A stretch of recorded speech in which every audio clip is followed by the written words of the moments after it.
What's up, nerds? It's your boy, the OGGM. It's 7:30 in the morning. It's the 11th day of October 2022. It's 60 degrees and hazy and gloomy here at Site B. I am joined by the OGGM cat and Steve the cat today. And there still seems to be a lot of confusion about this whole Magic the Gathering Dungeons and Dragons canon thing and how Magic the Gathering cards affect Dungeons and Dragons. Hashtag they don't. I got a post yesterday from a Mark who asked me, how does Magic affect D&D? So my response was, I don't understand what you mean. Do you mean how do magic spells work in D&D? Or do you mean how do Magic the Gathering cards affect D&D? And when I tried to explain the situation to this Mark, they just told me that, I was an idiot. I didn't know what I was talking about. They don't play D&D, but they watch Matt Mercer. And because I don't do things the way Matt Mercer does, I'm confusing. And my response was, well, you know what, dude? If you don't play the game and you have no idea what the game's about, you probably shouldn't be insulting me about my content, especially since you're coming in the middle of an ongoing discussion and calling me out. But apparently this individual who was either just trying to troll me because they were a fucking Mark, or actually truly did not understand because they don't actually play the game and have no point of reference. They're just like, well, I saw Matt Mercer do it, so it must be true. Fuck you, Matt Mercer, for ruining this fucking game. So let's try and explain the canon thing again, okay? Hasbro owns Magic the Gathering. Hasbro owns Peppa Pig. Hasbro owns Dungeons & Dragons. Just because Hasbro releases a product does that mean that product exists in D&D according to whatever the current Wizards of the Coast D&D sacred timeline canon is. Now, we went over this before, but we're going to try and explain it again, what Jeremy Crawford said in regards to what's canon to 5e and what Jeremy Crawford meant. So we know Jeremy Crawford has said on multiple occasions, nothing before 2014 is canon to D&D. What Jeremy Crawford has meant to say is only 5th edition products that Wizards of the Coast has produced are canon to the sacred timeline of 5th edition Dungeons and Dragons as produced by Wizards of the Coast. And we can use, for an example, my second favorite, Storm King's Thunder. Storm King's Thunder was made as a 5th edition adventure by Wizards of the Coast. It is canon to 5th edition D&D. The events in Stormwing's Thunder affect D&D. Now, that does not mean you have to run Storm King's Thunder or own Storm King's Thunder or even say Storm King's Thunder happened in your game because, your table is unique to you. So whatever happens at your table is canon to your table. So if you don't want to run Storm King's Thunder, that's fine. It doesn't affect your game.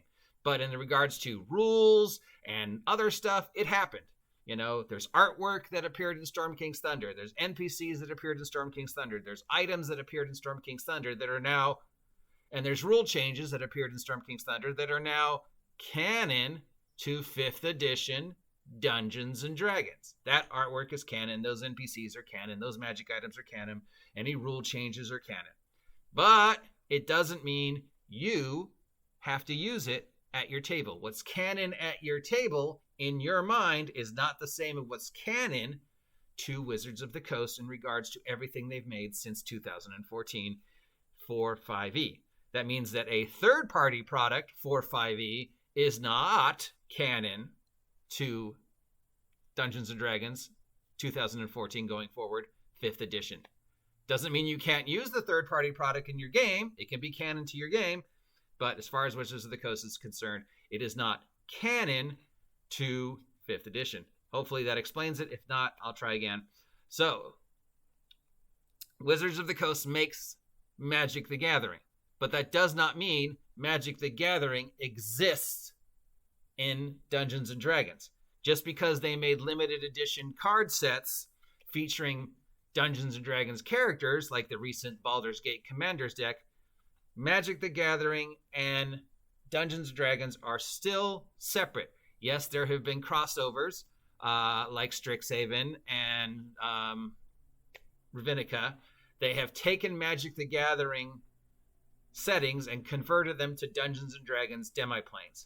But that does not mean Magic the Gathering is canon to D&D. And if they make a Magic the Gathering set featuring characters like Optimus Prime, that does not mean Optimus Prime exists in Dungeons and Dragons. It doesn't, okay?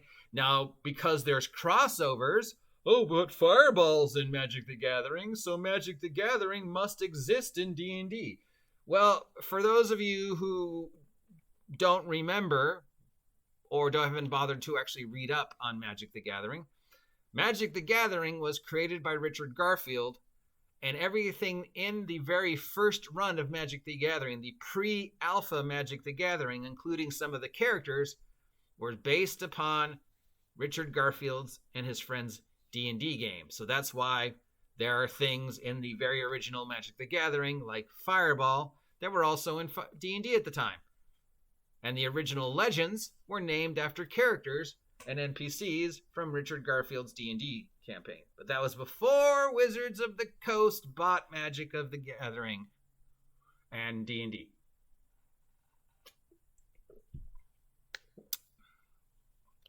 So, unless it is in a 5th edition sourcebook produced by Wizards of the Coast, it is not canon to D&D.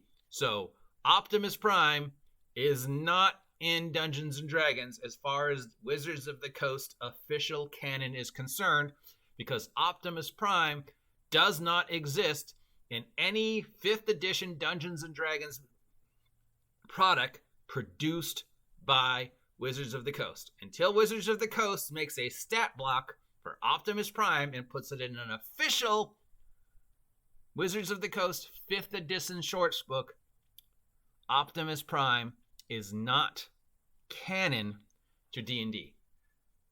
Magic the Gathering spells, Magic the Gathering characters, Magic the Gathering artifacts, Magic the Gathering instances, interrupts do not exist D&D. Magic the Gathering does not affect Dungeons and Dragons. Can you cast Magic the Gathering spells in Dungeons and Dragons? No, you can't, because the mechanics for Magic the Gathering regards the spending and replenishing of the mana source, and the casting of spells in D&D is basically, you get to cast this spell so many times and then you have to stop and rememorize it. So the mechanics are completely different, even though some of the spells have the same name.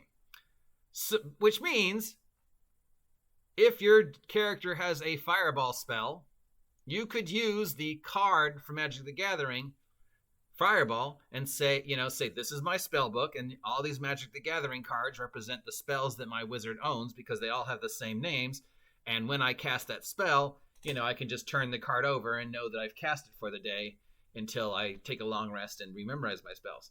If you wanted a cool way to represent the spells your wizards know. That is the only way Magic the Gathering cards affect D&D, if you use them as props. Like, let's say there's a Magic the Gathering card that has a magic item on it, and that magic item happens to also be a magic item that exists in D&D, like Bag of Holding, and you want to give the players a Bag of Holding. You have a card that says Bag of Holding. You just go, here, you find this, and they go, oh, a Bag of Holding, and it has a card. I don't know what this tap 2 means, because there is no tap 2 in D&D, but I know I found a card. And if I lose the card, oh well, I lost the Magic the Gathering card and I lost the Bag of Holding. We've gone over cards before. So again, how does Magic affect D&D?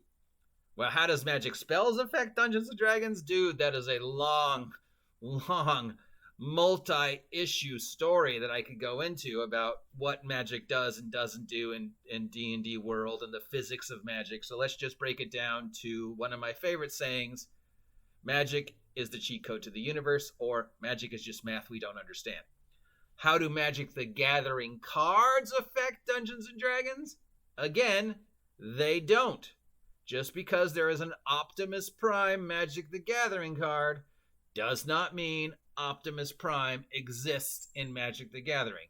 Unless Wizards of the Coast makes an official 5th edition product, or I guess one D&D product, with the stat block for the Magic the Gathering character. It does not exist in D&D. Now, that doesn't mean you can't have Optimus Prime in your own home D&D game. Whatever goes on at your table is canon to your table. So if you're running, medieval Europe, King Arthur, Dungeons & Dragons, and for some reason a spaceship from Cybertron crashes in medieval Britain, and Optimus Prime comes out and confronts your first level medieval Britain D&D characters and goes, "I am Optimus Prime. I wish to settle on this quaint medieval European world." That's canon to your table. So if you want to have Optimus Prime in your D&D game, dude, that's you. You can say Optimus Prime is canon in my D&D game. But Wizards of the Coast says no. Until there is an official product published from Wizards of the Coast with a stat block, that individual does not exist in Magic the Gathering. In Dungeons & Dragons. So Optimus Prime does not exist in D&D according to Wizards of the Coast official. But if you want to have Optimus Prime or My Little Pony or G.I. Joe or The Witcher or whatever in your D&D game at your table, that's fine because it's your table. And Wizards of the Coast has no control over the canon of your table. So what Jeremy Crawford said and what Jeremy Crawford meant were two different things. And unfortunately, the damage control department of Wizards of the Coast is not doing a good enough job of fixing the disasters that Jeremy Crawford is making. So when he said nothing before 2014 was canon to D&D, and everybody got upset and was like, no, he didn't say, if it happened in your game, it never happened. Wizards of the Coast doesn't have that kind of power yet. Whatever happens at your game, whatever the canon of your table is canon, okay? If it happened in 2012, if it happened in 1989, whatever, that happened at your table. Again, what Crawford meant to say was everything we produced after 2014 is canon to Wizards of the Coast 5th edition products. The fighter class, as it appears in the 5th edition Player's Handbook, is canon to 5th edition Dungeons & Dragons. The fighter class, as it appears in the 4th edition Dungeons & Dragons Player's Handbook, is not canon. 4th edition fighters do not exist in 5th edition D&D. Optimus Prime does not exist in 5th edition D&D. So hopefully I have again clarified this ridiculous point for all you people. Now listen, you fucking marks, I assure you there's probably more important things going on in the hobby than this argument. So look, if you want to have Optimus Prime in your D&D game, great. If you want to have, say, the kids on Stormwick Island or the kids from the cartoon in your D&D game, great. Whatever happens at your D&D table, if you're excited about it and you want to talk about it, that's great. But stop saying, well, Wizards of the Coast said Optimus Prime exists in D&D, because Wizards of the Coast never said that. And I really don't want to talk about this anymore. And if you continue to make this blatantly obvious misunderstanding of what Wizards of the Coast meant, well, that's on you. That's not on Wizards of the Coast. Okay? If you want Optimus Prime in your D&D game, fine. But Optimus Prime doesn't exist in D&D as far as Wizards of the Coast is concerned. Otherwise, if you're using your logic, Hasbro makes Peppa Pig, which means, by your logic, Peppa the Pig is canon to Dungeons & Dragons. Which, as much as I would like it to be, is not true. All right, have I explained it to you? God damn you, Matt Mercer, for ruining this game. See ya!